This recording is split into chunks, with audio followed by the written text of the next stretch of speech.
ഹിറ്റ്ലറുടെ സ്വർണ്ണ തീവണ്ടിക്കായുള്ള തിരച്ചിലിൽ വൻ വഴിത്തിരിവ്. കോടിക്കണക്കിന് ഡോളർ വിലമതിക്കുന്ന നിധിയുടെ അടയാളങ്ങൾ. അഡോൾഫ് ഹിറ്റ്ലറുടെ ഐതിഹാസികമായ സ്വർണം നിറച്ച തീവണ്ടിക്കായുള്ള അന്വേഷണം വളരെ കാലമായി തുടരുകയായിരുന്നു എന്ന് നിങ്ങൾക്കറിയാമോ? അഡോൾഫ് ഹിറ്റ്ലറെ ആർക്കാണ് അറിയാത്തത്? ആധുനിക ചരിത്രത്തിൽ ഏറ്റവും ചർച്ച ചെയ്യപ്പെടുന്ന വ്യക്തിയാണ് അദ്ദേഹം. വിഖ്യാതമായ മീശയ്ക്കും തീവ്രമായ പ്രസംഗങ്ങൾക്കും പേരുകേട്ട ഹിറ്റ്ലർ നാസി ജർമ്മനിയുടെ നേതാവായിരുന്നു. രണ്ടാം ലോക മഹായുദ്ധവും ഹോളോകോസ്റ്റും ഉൾപ്പെടെ 20ാം നൂറ്റാണ്ടിലെ ഏറ്റവും ഇരുണ്ട കാലഘട്ടങ്ങൾക്ക് അദ്ദേഹം ഉത്തരവാദിയായിരുന്നു. അദ്ദേഹത്തിൻ്റെ വിയോഗത്തിന് പതിറ്റാണ്ടുകൾക്ക് ശേഷവും ഏവരും ചർച്ച ചെയ്യപ്പെടുന്ന, ഓർക്കുന്ന, ഭീതിയോടെ സ്മരിക്കുന്ന ഒരു പേരാണ് അദ്ദേഹം. അദ്ദേഹം ഇപ്പോഴും എപ്പോഴും വിവാദങ്ങളുടെ നായകൻ തന്നെയാണ്. ഹിറ്റ്ലറുടെ സ്വർണ്ണ തീവണ്ടിക്ക് പിന്നിലെ നിഗൂഢത എന്താണ്? ദുരൂഹമായൊരു പുരാവസ്തു കണ്ടെത്തലിൽ പോളണ്ടിലെ പുരാവസ്തു ഗവേഷകർ ഗണ്യമായ ഒരു പുരോഗതി കൈവരിച്ചു. 250 മില്യൺ പൗണ്ട് വിലമതിക്കുന്ന നിധി വഹിക്കുന്നതായി അഭ്യൂഹങ്ങൾ പ്രചരിച്ചിട്ടുള്ള പ്രശസ്തമായ നാസി ട്രെയിനിൻ്റെ കണ്ടെത്തലിലേക്ക് പോലും ഇത് നയിച്ചേക്കാം. രണ്ടാം ലോക മഹായുദ്ധത്തിൻ്റെ അവസാന കാലത്തെ ഒരു ബങ്കർ ആയിരിക്കാം ഇപ്പോൾ കണ്ടെത്തിയതെന്ന് ഗവേഷകർ കരുതുന്നു. പോളണ്ടിലെ ഡിസിമിയാനിയയിൽ ഖനന പ്രവർത്തനങ്ങൾ ആരംഭിച്ചതായി റിപ്പോർട്ടുണ്ട്. അതിനടിയിൽ ഒരു ദുരൂഹമായൊരു ട്രെയിനും നിധിയും ഒളിപ്പിച്ചിരിക്കാമെന്ന് കരുതുന്നു. പോമറേനിയൻ വോയിവോഡഷിപ്പിന്റെ കൺസർവേറ്റർ മാർസിൻ ടിമിൻസ്കി ആ സ്ഥലത്ത് ഇതുവരെ കണ്ടെത്താത്ത ഒരു ജർമ്മൻ ഡിപ്പോ ഉണ്ടായിരിക്കാമെന്ന് പ്രസ്താവിച്ചു. അഡോൾഫ് ഹിറ്റ്ലറുടെ ഇതിഹാസമായ സ്വർണം നിറച്ച ട്രെയിനിനായുള്ള അന്വേഷണം വളരെ കാലമായി തുടരുകയാണ്.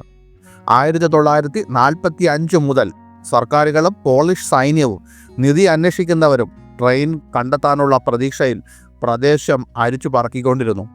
ഇപ്പോൾ അത് വടക്കൻ പോളണ്ടിലാണെന്ന് അവർ വിശ്വസിക്കുന്നു. വിർച്വൽന പോൾസ്കയുടെ അഭിപ്രായത്തിൽ പോളിഷ് അധികൃതർ പുതിയൊരു തെരച്ചിലിന് ഔദ്യോഗികമായി അനുമതി നേടിയിട്ടുണ്ട്. ദി US സൺ റിപ്പോർട്ട് അനുസരിച്ച് വടക്കൻ പോളണ്ടിലെ കോസിയേഴ്സ്ന പ്രദേശത്ത് സ്ഥിതി ചെയ്യുന്ന ഡിസിമിയാനിയിൽ പരിവേഷണ ഡ്രില്ലിങ്ങും പുരാവസ്തു പരിശോധനകൾക്കും Dansk office for the protection of monument പെർമിറ്റുകൾ നൽകിയതായി റിപ്പോർട്ടുണ്ട്. വളരെ കാലമായി കിംവദന്തിയായി പ്രചരിക്കുന്ന നാസി ട്രെയിനും അതിൻ്റെ നിധിയും മറച്ചുവെക്കാവുന്ന രണ്ടാം ലോക മഹായുദ്ധ ബങ്കർ കണ്ടെത്താനാണ് അന്വേഷണം ഉദ്ദേശിക്കുന്നത്.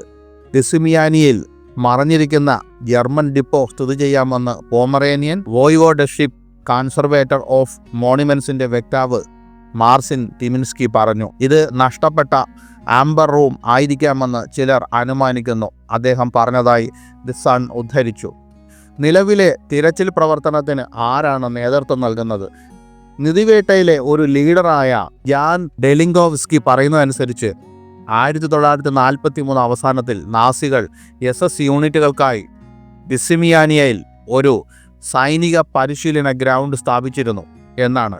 ഒരു വ്യാപാര കപ്പലിൻ്റെ റേഡിയോ ഓഫീസറായി ജോലി ചെയ്തിരുന്ന ഡെലിംഗോവ്സ്കി കഴിഞ്ഞ ഒരു ദശാബ്ദമായി കഷുബിയ പ്രദേശത്ത് ഈ ദുരൂഹമായ ട്രെയിനിനായി തിരയുകയാണ്. എറിക് കോച്ച് ആരാണ്? സൺഡേ ഹിസ്റ്ററി ഹൈക്കിംഗ് എന്ന യൂട്യൂബ് ചാനലിൽ നൽകിയ അഭിമുഖത്തിൽ നിധി ഉണ്ടെന്ന് സംശയിക്കപ്പെടുന്ന സ്ഥലത്തെ നാസി ഉദ്യോഗസ്ഥനായ എറിക് കോച്ചുമായി ബന്ധപ്പെടുത്തുന്ന ചരിത്രപരമായ പരാമർശങ്ങൾ അദ്ദേഹം കാണിച്ചുവെന്ന് RMF 24 റിപ്പോർട്ട് ചെയ്യുന്നു.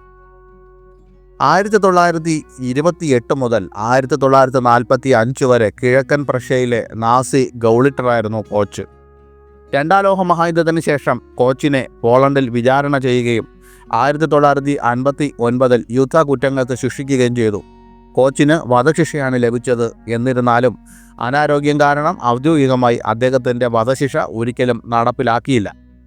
പോളണ്ടിലെ ഇൻസ്റ്റിറ്റ്യൂട്ട് ഓഫ് നാഷണൽ റിമംബറൻസിൽ നിന്നുള്ള രഹസ്യമായി പ്രസിദ്ധീകരിച്ച വിവരങ്ങൾ പ്രകാരം പോളണ്ടിലെ സെക്യൂരിറ്റി സർവീസും സോവിയറ്റ് KGBയും നാസി സ്വർണ്ണ ട്രെയിനിൻ്റെ ഒളിത്താവളം വെളിപ്പെടുത്തുമെന്ന് കരുതിയതിനാലാണ് ശിക്ഷ നടപ്പാക്കാത്തതെന്ന് അടുത്തിടെ റസെക്സ് പോസ്പോളിറ്റ റിപ്പോർട്ട് ചെയ്തു. 1980കളിൽ കോച്ചിനെ കണ്ടുമുട്ടിയ ഒരു തടവുകാരൻ മരിക്കുന്നതിന് മുമ്പ് നാസി ഉദ്യോഗസ്ഥൻ പ്രതിയുടെ സ്ഥലം വെളിപ്പെടുത്തിയതായി അവകാശപ്പെട്ടു. നാസി ഗോൾഡ് ട്രെയിൻ ഇൻസിഡന്റ് ശരിക്കും എന്താണ്? ഈ വീഡിയോയിൽ ഒരു ട്രെയിനിനെ കുറിച്ചുള്ള ദുരൂഹതകളും ആ ട്രെയിൻ എവിടെയാണ് എന്നുള്ള അന്വേഷണങ്ങളുമാണ്. എന്നാൽ എന്താണ് നാസി ഗോൾഡ് ട്രെയിൻ ഇൻസിഡൻറ്റ്. എങ്ങനെയാണ് ഇത്തരമൊരു ട്രെയിൻ ഉണ്ടായത്, എന്താണ് അതിന് പിന്നിലെ സംഭവമെന്ന് മറ്റൊരു വീഡിയോയിൽ പറയാം.